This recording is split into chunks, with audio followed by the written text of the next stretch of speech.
ici, j'utilise des sangles de tirage. Tu peux utiliser une poignée si tu n'en as pas, ou des sangles pour faire les fessiers si tu en as, si tu préfères. Pour utiliser les sangles de tirage, les explications, un petit lien sur la vidéo sur comment les utiliser. Au niveau de la hauteur de la poulie, on va venir au niveau de la hanche, voire un tout petit peu en dessous, mais pas trop bas, ni trop haut. Le but, c'est d'avoir un peu plus de tension au début de mouvement et un tout petit peu moins au fin de mouvement pour corréler la courbe de résistance de l'exercice à la courbe de force du deltoïde.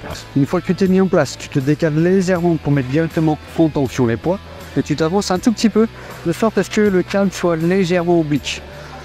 Ici, tu dois, donc tu as ton coude qui est légèrement en avant, tu essaies de garder ses épaules basses, pas chercher à les remonter, et ta main est devant. Ça restera toujours dans cette position. Donc le but, c'est juste d'écarter le coude.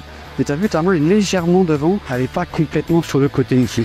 Il faut être devant, ça va permettre de respecter déjà l'angle de 30 degrés de ta scapula et de mettre beaucoup plus en tension ton faisceau latéral du deltoïde et pas venir créer un potentiel pincement au niveau du flux acromial et de venir refléter un petit peu plus le deltoïde antérieur. Donc je suis ici, je vais légèrement en avant et je reviens. Au niveau des intentions, j'ai deux intentions. Une, c'est j'écarte le coude du bif. Ou je veux jeter ma main comme si j'avais quelque chose dans la main que je voulais jeter loin. Je ne cherche pas à monter. Je cherche vraiment à envoyer sur le côté. Donc soit je me focalise sur mon coude qui s'éloigne, soit sur ma main que j'avais jeté loin. Avec des sangles de tirage ou avec les sangles pour les fessiers, j'ai la possibilité de casser un tout petit peu le poignet.